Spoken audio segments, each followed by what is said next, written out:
குறிப்பாக சாரதி அனுமதி பத்திரத்தை இலங்கைக்கு மாற்றீடு செய்வது சம்பந்தமாக கேட்டிருந்த நீங்க பக்கம் சிக்னலை போட்டு வெயிட் பண்ணி கொண்டிருப்பீங்க.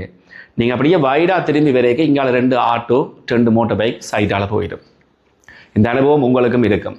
அதே நேரத்தில் இப்போ நீங்கள் எப்படி சேஃபாக வீட்டை போகணும்னு சொல்லி நீங்கள் முடிவு பண்ணுறீங்கள, உங்களுக்கு எதிர வாரவர் தான் முடிவு பண்ணணும்.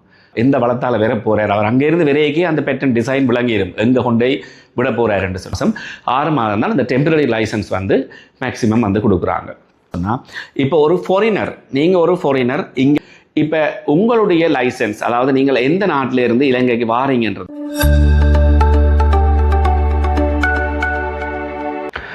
வணக்கம் அன்பு உள்ளங்களே, நான் ரஜீவன், யாழ்ப்பாணத்திலிருந்து. நீண்ட நாட்களாக புலம்பெயர்ந்த தமிழர்கள் பலர் கேட்டுக்கொண்டிருந்த காணொளி இந்த இடத்துல இன்றைய தினம் பதிவேற்றம் செய்யப்பட்டிருக்கிறது. அப்போ புலம்பெயர்ந்த தேசத்து தமிழராக இருந்தால் இந்த காணொலியை வந்து நீங்கள் தவறவிடாமல் பாருங்கள். அப்படி பார்க்குற பட்சத்தில் உங்களுக்கு பயனுள்ள தகவல்கள் நிறைய இந்த இடத்துல இருக்க போகிறது.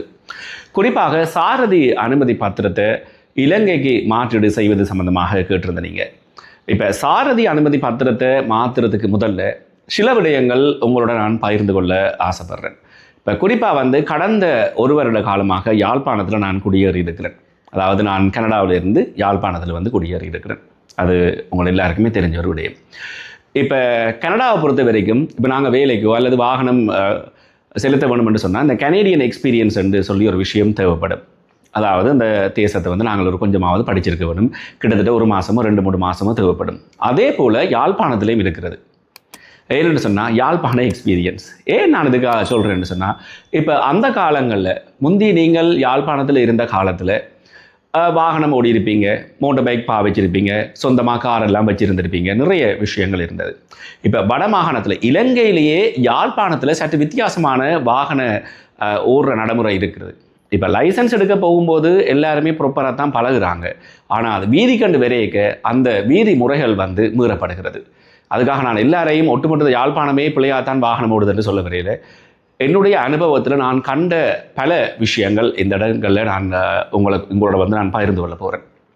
இப்போ குறிப்பாக வந்து நீங்கள் ஒரு வெளிநாட்டில் இருந்து வாரீங்க என்று சொன்னால், இங்கே வந்து உங்களுக்கு ஒரு 30 நாள் தான் உங்களுடைய வெக்கேஷன் பீரியட் என்று சொன்னால் பொது போக்குவரத்து சேவைகளை பயன்படுத்தலாம்.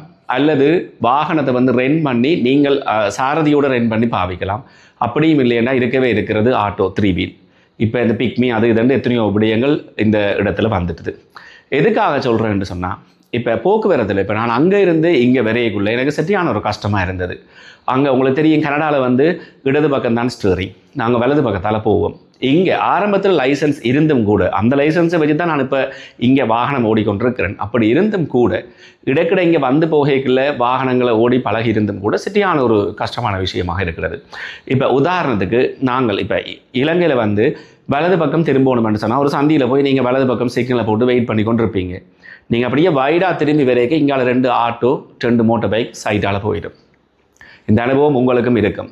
அதே நேரத்தில் இடது பக்கம் திரும்புறதுக்கு நீங்கள் ஒரு சிக்னலை போட்டு நிற்பீங்க. உங்களோட வாகனம் மோட்டார் பைக்காக இருக்கலாம், அல்லது காரை ரெண்ட் பண்ணி ஓடுறதுக்கு நீங்கள் முயற்சி பண்ணலாம். அப்படி செய்யும்போது இப்போ எங்களுக்கு கனடாவில் பழக்கிறது அப்படின்னு சொன்னால், எங்களுக்கு பின்னுக்கு தான் அடுத்தவர் இருந்து அப்படியே லைனாக வர வேணும். ஆனால் இங்கே அப்படி இல்லை, அப்படியே வளைஞ்சு போயிடுவாங்க. அப்படி போகும்போது உங்களுடைய கன்சன்ட்ரேஷன் பிழைக்கும். அப்படி பிழைச்சா விபத்து தான். இப்போ நீங்கள் எப்படி சேஃபாக வீட்டை போகணும்னு சொல்லி நீங்கள் முடிவு பண்ணுறீங்கள, உங்களுக்கு எதிர வாரவர் தான் முடிவு பண்ணணும். அப்படி என்ன சொன்னால் தான் எங்களுடைய போக்குவரத்து வந்து சீராக இருக்கும்.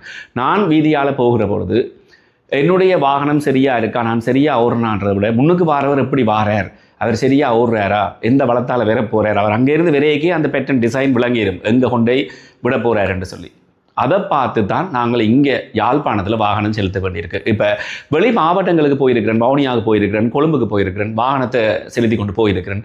அப்படியெல்லாம் இருக்கும்போது எனக்கு சின்ன சலனம் கூட வந்ததில்லை. ஆனால் யாழ்ப்பாணத்தில் ஒவ்வொரு முறையும் வீதிக்கு என்னுடைய வாகனம் இறங்கும் போது ஏதோ ஒரு பயம் இருந்து கொண்டு தான் இருக்கிறது. அதாவது ஒவ்வொரு முறையுமே வாகனத்தை தெருவுக்கு இறக்கைக்குள்ள ஏதோ ஒரு மிஸ்டேக்கை நான் கண்டுபிடிச்சு கொண்டு தான் இருப்பேன். ஆரம்பத்தில் இப்போ வந்து ஒரு மாதம் 2-3 மாதம் வரைக்கும் ரோட்டால் போய்க்க பேசி கொண்டு போகிறது, கண்ணாடி இறக்கி பேசிட்டு எல்லாம் போவேன். பிறகு அப்படியே எனக்கும் பழகிட்டுது. அதுக்காக நான் பிள்ளையாவோட இல்லை. ஏன்னு சொன்னால், நாங்கள் பழகின ரூல்ஸை இங்கே பிழைக்க விட்டால் ஒரு அவசரத்துக்கு கனடாவுக்கோ அல்லது வேறொரு நாட்டுக்கு போனாலும் என்னால் ஓடிலாம் போயிடும். இப்போ நீங்கள் ரூல்ஸ் படி ஓடுவீங்க, இங்கே ஓடுறவர் ரூல்ஸ் படி ஓடுறாரா என்றதை கருத்தில் கொள்ள வேணும். என்னுடைய ஒரு அனுபவத்தை தான் இந்த இடத்துல நான் உங்களுக்கு சொல்லியிருந்தேனே தவிர சிலருக்கு வந்து அட்வைஸ் பண்ணால் பிடிக்காது, உங்களுக்கு அப்படி இல்லைன்னு நான் நம்புகிறேன். சரி, இப்போ உங்களுடைய சாரதி அனுமதி பத்திரத்தை இங்கே மாற்றீடு செய்யலாமா என்று சொன்னால் நிச்சயமாக மாற்றீடு செய்யலாம். நான் படிப்படியாக ஒவ்வொன்றா சொல்கிறேன். இப்போ நீங்கள் ஒரு சுற்றுலா பயணியாக இருந்தால் இலங்கைக்கு வாரீங்கன்னு சொன்னால், குறிப்பாக வெளிநாட்டு சுற்றுலா பயணியாக இருக்கலாம். இப்போ நாங்கள் இங்கே எங்கள்கிட்ட ஐசியோ அல்லது ஐடென்டி கார்டோ பாஸ்போர்ட்டோ இல்லைன்னு சொன்னால் நாங்கள் ஃபாரினர் என்ற கேட்டகரிக்கெலாம் வருவோம். ஏர்போர்ட்டில் உங்களுடைய நாட்டு லைசன்ஸை காட்டி நீங்கள் ஒரு டெம்பரரி லைசன்ஸ் எடுக்கலாம். அது வளமையான விஷயம். இப்போ இங்கே பார்த்தீங்கன்னு சொன்னால் நிறைய ஃபாரினர்ஸ் வெள்ளை இனத்தவர்கள் எல்லாம் இங்கே வந்து ஆட்டோ ஓடுறது, பைக் ரெண்ட் பண்ணி ஓடுறதெல்லாம் நீங்கள் பார்த்துருப்பீங்க. இது வந்து டெம்பரரியாக கொடுப்பாங்க. உங்களுக்கு எவ்வளவு கால விசா நீங்கள் எடுத்து வந்திருக்கிறீங்களோ அந்த வேலிடிட்டிக்கு ஏற்ற மாதிரி தருவாங்க. குறிப்பாக எனக்கு நான் தேடினதன்படி கிடைச்சது மேக்சிமம் வந்து 6 மாதம், 5 தொடக்கம் 6 மாதம் தான் அந்த ஆக கூடின காலமாக இருக்கிறது இந்த டெம்பரரி லைசன்ஸ் என்று சொல்கிறது. இப்போ நீங்கள் 1 மாதம் வீசா எடுத்து வந்தால் 1 மாதம் வீசா, அதாவது 1 மாதம் காலத்துக்கு தருவாங்க. 2 மாதம் 2 மாதம், 3 மாதம் 3 மாதம், 6 மாதம் தான் இந்த டெம்பரரி லைசன்ஸ் வந்து மேக்சிமம் வந்து கொடுக்குறாங்க. சரி, இது வந்து நீங்கள் ஏர்போர்ட்லேயே எடுத்துக்கொள்ளலாம். சில பேர் என்ன செய்கிறீங்கன்னு சொன்னால் உங்களுடைய நாடுகள்லேயே உங்களுடைய லைசன்ஸை வந்து இன்டர்நேஷ்னல் லைசன்ஸாக மாற்றி கொண்டு வருவீங்க. இப்போ மாற்றி கொண்டு வர ஆக்கள் அதை கொண்டு வந்து அப்படியே இங்கே உடனே ஓடையிலாது. மோட்டார் வாகன போக்குவரத்து திணைக்களகத்தில் கொழும்பில் போய் நீங்கள் அந்த லைசன்ஸை வந்து திருப்பி ஒருக்கா வேலிடேட் பண்ண வேண்டி இருக்குது. அதுக்கு பிறகு தான் இங்கே கொண்டு வந்து நீங்கள் பாவிக்கக்கூடியதாக இருக்கும். அப்போ அந்த விடயங்களை கருத்தில் கொள்ளுங்கள். இப்போ வெளிநாட்டு சாரதி அனுமதி பத்திரம், இப்போ குறிப்பாக வந்து லண்டனில் லைசன்ஸ் இருந்தால் அதை நீங்கள் யூரோப் கண்ட்ரியில் வேறு இடங்கள் பாவிக்கலாம். இப்போ என்னுடைய கனடா லைசன்ஸை வச்சு கூட நான் யூரோப்பில் வாகனம் ஓடியிருந்தேன் நான். அப்போ 90 நாட்களுக்கு நீங்கள் வெளிநாட்டு லைசன்ஸோடு வேறு நாடுகளில் ஓடலாம். ஆனால் இலங்கையில் அப்படி இல்லை. உங்களுடைய லைசன்ஸை நேரடியாக கொண்டு நீங்கள் பாவிக்கவும் மேலாது. நீங்கள் இன்டர்நேஷ்னல் பெர்மிட் எடுத்துக்கொண்டு வந்தாலும் அதை ஒருக்கா இங்கே திருப்பி வேலிடேட் பண்ண வேண்டியிருக்கும். அதுக்கு பிறகு நீங்கள் பாவிக்கலாம். இது வந்து ஒரு டெம்பரரியான நடைமுறையாக இருக்கிறது. நிறைய பேர் கேட்டது எங்களுடைய லைசன்ஸை அப்படியே பெர்மனண்ட்டாக இங்கே மாற்றலாமா அப்படின்னு சொன்னால் 2 கேட்டகரியாக வந்து அவங்கள வந்து பிரிக்கிறாங்க. அது என்னென்ன விடயம்னு சொல்லி நான் இந்த இடத்துல உங்களுக்கு தர இருக்கிறேன். இப்போ அந்த 2 கேட்டகரின்னு நான் சொல்லியிருந்தேன். அந்த 2 கேட்டகரி என்ன விஷயம்னு சொன்னால், இப்போ ஒரு ஃபாரினர், நீங்கள் ஒரு ஃபாரினர் இங்கே வந்து வாகனம் ஓட போகிறீங்கன்னு சொன்னால், நீங்கள் அங்கே வந்து என்ன கிளாஸ் வாகனம் வச்சுருந்தீங்களோ, உங்களுக்கு அங்கே என்ன கேட்டகரி கொடுக்கப்பட்டிருந்ததோ, இப்போ உதாரணத்துக்கு லைட் வெஹிக்கிள்னு சொன்னால் லைட் வெஹிக்கிள் தான் இங்கே தரப்படும். அதே நேரத்தில் ஹெவி வெஹிக்கிள்னால் ஹெவி வெஹிக்கிள் இங்கே தரப்படும். அதோட மிக முக்கியமான ஒரு விஷயம், சாதாரணமாக நீங்கள் 3 மாத வீசாவிலையோ 6 மாத வீசாவிலையோ வந்தால் இங்கே வந்து லைசன்ஸை மாற்ற இயலாது. கிட்டத்தட்ட நீங்கள் 1 வருஷ ரெசிடென்ட் வீசா வச்சிருக்க வேணும். அப்படி 1 வருஷம் அட்லீஸ்ட் 1 இயர் இந்த இடத்துல போடப்பட்டிருக்கிறது. அப்போ 1 வருஷ வீசா வச்சிருந்தா மாத்திருந்தான் நீங்கள் உங்களுடைய வெளிநாட்டு சாரதி அனுமதி பத்திரத்தை இங்கே கொண்டு வந்து மாற்றலாம். ஒன்று யாழ்ப்பாணத்தில் இருக்கிற கச்சேரிக்கு பக்கத்தில் பாஸ்போர்ட் ஆஃபீஸுக்கு பக்கத்தில் இருக்குது மோட்டார் வாகன திணைக்களகம், அங்கே நீங்கள் போய் மாற்றலாம். அப்படி இல்லைன்னு சொன்னால் அதே திணைக்களகம் கொழும்பில் இருக்குது, அங்கே வச்சு நீங்கள் மாற்றிக்கொண்டு இங்கே வரலாம். உங்களுடைய கன்வீனியன்ட்டுக்கு ஏற்ற மாதிரி நீங்கள் அதை செஞ்சு கொள்வீங்கள். ஆனால் 1 வருஷ விசா இருக்க வேணும். அந்த 1 வருஷத்துலேயும் வந்து நீங்கள் உடனடியாக எடுக்கலை என்று சொன்னால், இப்போ 3 மாதம் கழிச்சு தான் நீங்கள் லைசன்ஸே நீங்கள் எடுக்க போகிறீங்க என்று சொன்னால் உங்களுக்கு மிதமுள்ள காலத்துக்கு தான் அந்த லைசன்ஸ் உங்களுக்கு தரப்படும். அதுக்காக திருப்பியும் 1 வருஷ லைசன்ஸ் உங்களுக்கு தரப்படாது. உங்களுடைய விசா எவ்வளவு காலமோ அந்த காலத்துக்குரிய லைசன்ஸ் உங்களுக்கு தரப்படும். அதுக்கும் வந்து நீங்கள் மெடிக்கல் எக்ஸாம் வந்து நீங்கள் பாஸ் பண்ண வேணும். மோட்டார் வாகனத்தை யாழ்ப்பாணத்தை பொறுத்த வரைக்கும் பக்கத்திலேயே இருக்குது. இப்போ மோட்டார் வாகன திணைக்களகத்துக்கு பக்கத்திலேயே அந்த மோட்டார் வாகனம் சம்மந்தப்பட்ட மெடிக்கல் எக்ஸாம் பண்ணுற இடம் இருக்குது. அங்கே போய் நீங்கள் உங்களுடைய பிளட் பரிசோதனை செய்வாங்கன்னு நினைக்கிறேன். உண்மையாக நான் இங்கே வந்து அப்படி செஞ்சதில்லை. என்னுடைய பழைய லைசன்ஸை வச்சு தான் 2 வரைக்கும் ஓடிக்கொண்டிருக்கிறதால எனக்கு அது சம்மந்தப்பட்ட தகவல் தெரியாது. நீங்கள் அந்த மெடிக்கல் எக்ஸாம் செய்ய வேணும். இதுலேயும் வந்து குறிப்பாக இன்னும் ஒரு விடயம் இந்த இடத்துல சொல்லப்பட்டிருக்கிறது. அதாவது இப்போ உங்களுடைய லைசன்ஸ், அதாவது நீங்கள் எந்த நாட்டிலேருந்து இலங்கைக்கு வாரீங்கன்றதை பொறுத்திருக்கு. இப்போ லண்டனை பொறுத்த வரைக்கும் லண்டனில் வந்து வலது பக்கம் ஸ்டீரிங், இங்கே ஸ்ரீலங்காவிலையும் வந்து வலது பக்கம் ஸ்டீரிங். அப்போ இந்த வாகனங்களை செலுத்துகிற ஆட்களாக நீங்கள் இருந்தால் நீங்கள் திருப்பி ட்ரையல் காட்ட தேவையில்லை. அதாவது நீங்கள் உங்களோட நாடுகளில் ட்ரையல் காட்டின மாதிரி இலங்கையிலையும் திருப்பி புதுசாக ட்ரையல் காட்ட வேண்டி இருக்குது. ஆனால் யூரோப் கண்ட்ரியில் இடது பக்கம் ஸ்டீரிங் இருக்குன்னு சொன்னால் அந்த நாட்டில் இருந்து இங்கே வாருங்க. இப்போ உதாரணத்துக்கு நான் கனடா சொல்கிறேனே, கனடாவில் வந்து இடது பக்கம் தான் ஸ்டீரிங். இப்போ நான் இங்கே வந்து என்னுடைய லைசன்ஸை மாற்ற வேணும் என்று சொன்னால் கண்டிப்பாக மீண்டும் ட்ரையல் காட்ட வேண்டி இருக்குது. அது கொழும்பில் அல்லது யாழ்ப்பாணத்தில். அதுக்கு பிறகு தான் எங்களுக்கு லைசன்ஸ் மாற்றி தருவாங்க. அப்போ இதை வந்து கவனிச்சு கொள்ளுங்க.